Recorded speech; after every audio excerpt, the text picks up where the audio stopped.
up your engine! It's water, says. Hey, Scotty, what do you think of Lucas Oil transmission fix? In the olden days, when Americans had 3-speed automatic big monster transmissions, that stuff worked quite well. I've had customers who would have a transmission and it wouldn't shift well. They buy a car for maybe $500. They don't want to put much money in it.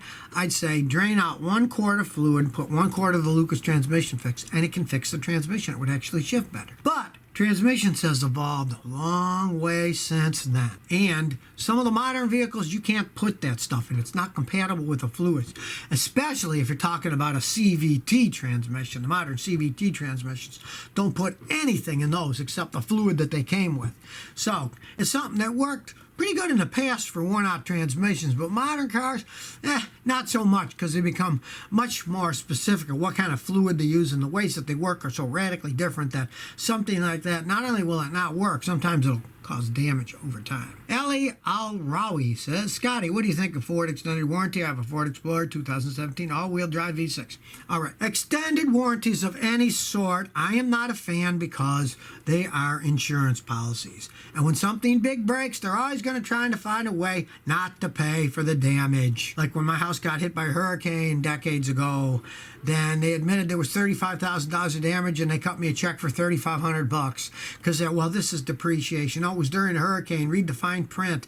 You know, you got to pay the first $10,000 out of your pocket. Yeah. And all warranties are like that. They very rarely will pay for anything that's big. It's almost always a scam, because they think you're getting security and they don't want to fix something for free. And especially if the company itself is selling you the warranty or giving you the warranty, they always find excuses not to fix it free. Andres Polito says, Scotty, there's a new TSB for steering box loose steering on all 18 to 20 Jeep Wranglers.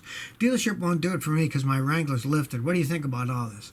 Well, of course, you know, just like I was just talking previously, just like warranty. People give you the extended warranties. Yeah, then they just find an excuse not to fix it. Now, unfortunately, if you lifted that vehicle yourself, you should have looked into it in the first place. Once you lift a vehicle, yeah, they won't give any warranties. If the transmission goes out, they'll say, well, you lifted it too high, and now the drive shaft's at the wrong angle, and that's where the transmission out. So be leery of doing things like that if you want to use any type of warranty, because once you do it, they can legally say you're not in warranty anymore, and there's nothing you can do. Because if you lifted it, that changed the steering angle, and they can say, well, that wrecked it. If it was an actual recall, they would have to. But that's a TSB, and a technical service bulletin is not a recall. They don't have to do that forever for free. Only recalls. If it was a recall, they'd have to do it anyway, but it's not a recall. At least it isn't yet. Yarek Ugali says, Scotty, is it worth it to buy 2020 Toyota 86 automatic? Well, I personally wouldn't, because I've driven them and I don't like them with automatics. They're dogs. They don't have enough acceleration.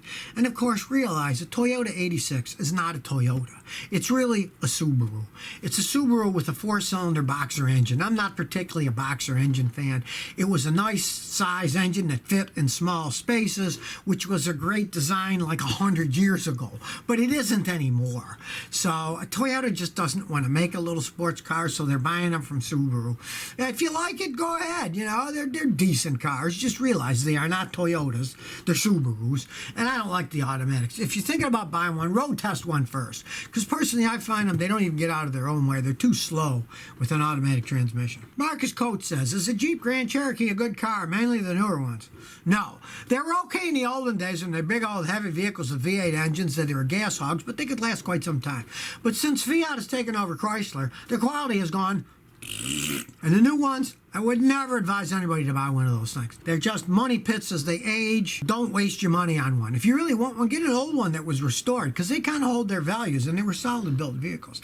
And the new ones doesn't matter. They're still big vehicles, and they get crappy gas mileage.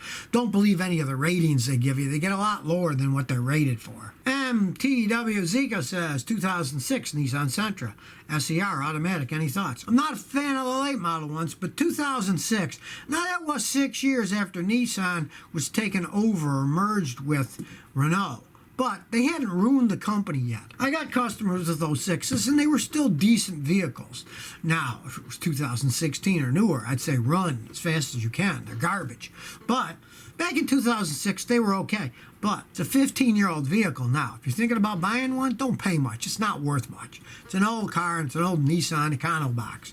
But if it still runs and shifts okay and you get it cheap enough, it could be a decent car. Baha Azam says, Scott, in your opinion, what's the best car to modify as the first car to work on? Probably get like a Mustang, because there's so many parts available for Mustangs. You can go whole hog insanity and put on superchargers, or you can put bolt-on fenders or whatever you want to do. There's so many things you can put on them, and the parts aren't all that expensive, and they've been around for so long that you can get old ones or young ones and you can still modify them. I'd say a Mustang's probably a good one. Chris Stadulu says, Scotty, I changed the spark plugs in my '09 Ranger. One was cross-threaded. I put new ones in, and the new one's only screwing about halfway, but it screws tight. Will it blow out? Well, it might blow out. I would take that one out and get what's called a spark plug chaser. It's a little socket. It's got the threads. You screw it in, and then you keep tightening with a little oil on the threads to chase it the whole way through, because you've got good threads until you get to the bottom. That will rethread it, take it out, then you should be able to thread the whole thing back in again. That would make a lot of sense to try. The chasers work quite well. Now, if that doesn't work, then you're better to drill it out and put a Healy coil in,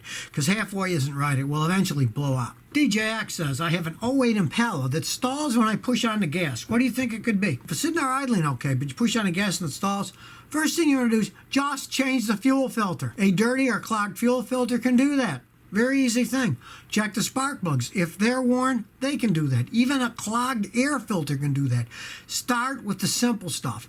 And if that doesn't work, then pressure test the fuel pump. A weak fuel pump will do it. But you got to change the fuel filter first, because if the fuel filter's clogged, you could have bad pressure, and it's not the pump, the filter itself. So always change the filter first. But it could be the fuel pump, and pray it's one of those things, because if not, it can get real expensive, like a wearing out engine, worn out fuel injectors, and that can be hard to figure out and expensive to repair. Jorge Olascoga says, I'm thinking about buying a 2013 to 17 Audi S5 convertible. What do you think? How long they'll last? If you value your money, don't buy that thing. They're rolling piles of crap. But on the other hand, you can get them relatively cheaply, because everybody knows they're not good cars and they have very low resale values. I personally would not buy one, because they do not hold up over time. So their parts cost a small fortune, and they're extremely hard vehicles to also fix. You need a lot of equipment. I have the equipment to work on them, but even I hate working on them, because they're such a pain in the butt, and the parts are so expensive that when you do find out what's wrong, often the part will be $600-700, where in a Toyota or Honda, that same part might only be $150. It's Jacqueline says, Scotty, I'm trying to buy my first car, Toyota, but I feel like all cars I see are overpriced. Do you have any good sites? Yeah, everybody wants too much money for stuff. Brand new cars, as far as I'm concerned, there's no good deals out there for brand new cars. They all want too much money. So you look used. Well, when the price of the new car goes up, guess what? The used car prices follow, because they say, oh, if they're getting 30 grand for a new one, I'm going to get 15 for my old worn out piece of crap. So, basically, look at Craigslist. They'll have a billion Toyotas, and just start looking around and seeing what's out there. Perhaps tell all your friends. Maybe you'll get lucky. If somebody dies, there's an old car that's for sale, or somebody joins the army and they're selling a car. You never know what you're going to run into. You could get lucky. Brandon Sparks says, Scotty, I got a small hatchback. Aside from wheels, how can I improve the ride on those bumpy Canadian roads? You said small. The problem with small is a short wheelbase. The shorter the wheelbase, the bumpier a vehicle is going to ride. That's why if you get in a go-kart, it really rides bad, because it's tiny wheelbase. There's only so much you can do. You could go and get the absolute highest quality struts or shocks, whatever your vehicle has, say like Bilstein's, really expensive ones, and get the ones that are for the smoothest ride and try them. But other than going to better tires that ride better, ask the tire places, you want the tires that ride the best. You don't care that much about speed and stuff, but you want the smoothest riding ones that have the best sidewalls. You can try that. But with the small hatchback, there isn't much you can do other than avoiding the holes in the road when you're driving down, because it all has to do with the wheelbase of the car. Ben says, when did you know you wanted to be a mechanic? All right, well, when I was 14, I started working at my father's gas station. My grandfather's a mechanic. I liked mechanical stuff, and I liked motorcycles, so I could fix my own motorcycle. Then I was going to university the whole time, and I kind of made a decision when I was in my 20s that, I think I'd rather fix cars than teach in a university, because it's so much baloney at a university that you got to kiss people's rear ends to get tenure and publish stupid, boring books to say you're published. So I went back to fixing cars. It worked out fine for me. Can't say I made the wrong decision.